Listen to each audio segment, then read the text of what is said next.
নমস্কার বন্ধুরা, আমি হচ্ছি ঝুমা আর আমার চ্যানেলের নাম হচ্ছে ক্রিয়েশন অফ ঝুমা। তো আজকে তোমাদের সাথে আমি আরও একটা গল্প শেয়ার করতে চলেছি। গল্পটা হচ্ছে চাকরিওয়ালা মায়েদের সংসার। আচ্ছা, নারী আজ কেবল চার দেয়ালের মধ্যে সীমাবদ্ধ নন, তিনি এখন ঘরের পাশাপাশি বাইরের জগতেও সমান দক্ষতার সঙ্গে ভূমিকা পালন করছেন।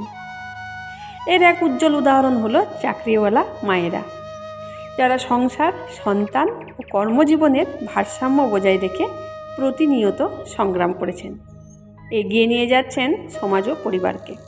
কথাটা কি ভুল বললাম? চলুন একটা গল্প আমি শেয়ার করি। গল্পটা হচ্ছে ঝুমার নিজের গল্প। ঝুমা প্রতিদিন সকাল 5টায় ঘুম থেকে উঠে পড়ে। ঘুম চোখে ধোঁয়াটে রান্নাঘরে ঢোকে, গ্যাস জ্বালায়, চায়ের জল বসিয়ে দেয়।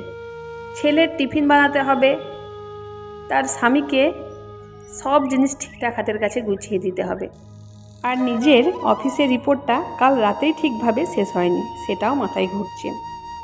অফিস শুরু হয় সকাল 9টায়, কিন্তু তার দিন শুরু হয় আরও অনেক আগে থেকে। ছেলে সূর্য ঘুম চোখে উঠে বলে, মা, আমার সাদা শার্টটা কোথায়? ঝুমা হেসে উত্তর দেয়, আয়, টেবিলের উপর রাখা, আর হ্যাঁ, খাবারটা শেষ করে যাস। সব কিছু সামলে 8:30টাতে সে বের হয়। হাতে একটা ফাইল, ব্যাগ, আর মনটা পড়ে থাকে তার বাড়িতে। বাচ্চা ঠিকমতো কলেজে যেতে পারলো কি না, ঠিকমতো বাসে ট্রামে উঠতে পারলো কি না, এইসব।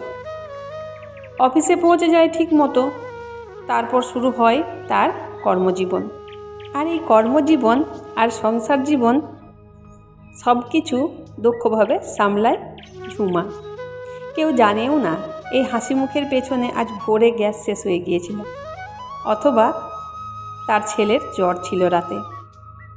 দুপুরে ক্যান্টিনে চা খেতে খেতে তার কলিগ রেখা তাকে বলল, তুমি কি করে এত কিছু ম্যানেজ করো গো? আমি তো একা থাকি, তাও হিমশিম খাই। ঝুমা হেসে বলে, মায়েরা সব পারে, ওদের কাছে সংসার আর অফিস দুটোই সন্তানের মতো, দুটোকেই ভালোবাসা ছাড়া চলে না। তারপর সন্ধ্যায় বাড়ি ফিরে ঝুমা ক্লান্ত শরীর নিয়ে আবার রান্নাঘরে ঢোকে। তার ছেলে তার মাকে এসে বলে, মা, জানো আজ কলেজে কি হয়েছে? এই স্যার এই ক্লাসটা নিয়েছিল, আজকে আমি টিফিনটা না ঠিকমতো খেতে পারিনি, আজকে জানো বাসের বেশি ভাড়া নিয়েছে। এই সব ঝুমা কিন্তু হাসি মুখে শোনে, আর তারপর সব কিছু শুনে তার একটা ভেতরে এক আনন্দই আলাদা হয়। তো ঝুমা চুপচাপ শুনতে শুনতে ছেলেকে কাছে বসিয়ে রাখে, আর এক কাপ চা খেতে খেতে ভাবে, এই ছোট ছোট মুহূর্তগুলোর জন্যই তো সব কষ্ট সার্থক। এই হচ্ছে ঝুমার কর্মজীবনের প্রতিচ্ছবি। এই গল্পে একজন চাকরিজীবী মা যেমন সংসারের প্রতিটা দায়িত্ব দক্ষতার সঙ্গে পালন করেন, তেমনি কর্মজীবনেও দায়িত্ববান। তার শক্তি হলো ভালোবাসা, ত্যাগ ও নিরলস চেষ্টা। তো এই হচ্ছে ঝুমার আরেকটা গল্প। কেমন লাগলো তোমাদের অবশ্যই কমেন্ট করে জানাবে, আর আমার এই ব্লগ ভিডিওটাও তোমাদের কেমন লাগলো অবশ্যই কমেন্ট করে জানাবে। তো বন্ধুরা, এইসব গল্প তোমাদের সাথে শেয়ার করে খুবই ভালো লাগছে আমার, কারণ ঝুমা একটা নতুন পরিচয় পেয়েছে, যে তার জীবনের ছোট ছোট গল্পগুলো তোমাদের সাথে শেয়ার করতে চলেছে।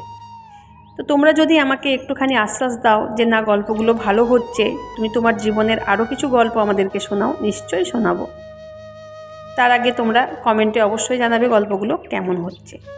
তো দেখো, বাড়ি ফিরে এসে যেটা বললাম, রান্নাঘরেই তো ঢুকে গেছি। তারপরে এই যে রান্না বান্না সব কমপ্লিট, আর একটুখানি বাইরে থেকে এসেছিলো মাংস, মানে একটা নেমন্তন্ন বাড়ি ছিল, সেখান থেকে মাংস, পায়েস, মিষ্টি সব এসেছিলো। তো সেটার জন্য আর রাতে সবজি তেমন কিছু করিনি, একটুখানি আলু ভেজেছি, যেহেতু মাংস আমি খাই না, আমার বর খাবে, আর ছেলে আর আমি এই আলু ভাজা, পায়েস, মিষ্টি এই দিয়েই কিন্তু হয়ে যাবে খাওয়া আমার। তো প্রতিনিয়ত এই ঘটনা কিন্তু আমার সাথে হয়ে যাচ্ছে, আর আমি যে গল্পগুলো তোমাদের সাথে শেয়ার করছি, সেগুলো না শেয়ার করে আমার ভেতরটা অনেকটাই হালকা হচ্ছে। তো এই গল্পগুলো শোনার মতো মানুষ তো কেউ নেই, আর কাকেই বা বলবো, কে শুনবে ধৈর্য ধরে? তো সেই জন্য তোমাদেরকেই বেছে নিয়েছি। তো বন্ধুরা, এই গল্পের মধ্যে যদি কিছু ভুল ত্রুটি থাকে তো অবশ্যই ক্ষমা করে দিও। দিদি, ছোট বোন, মেয়ে হিসেবে আমাকে ক্ষমা করে দিও। তো আজকের ব্লগ ভিডিওটা আমার এই পর্যন্তই। দেখা হচ্ছে আবার কোনো নতুন ভিডিও সাথে।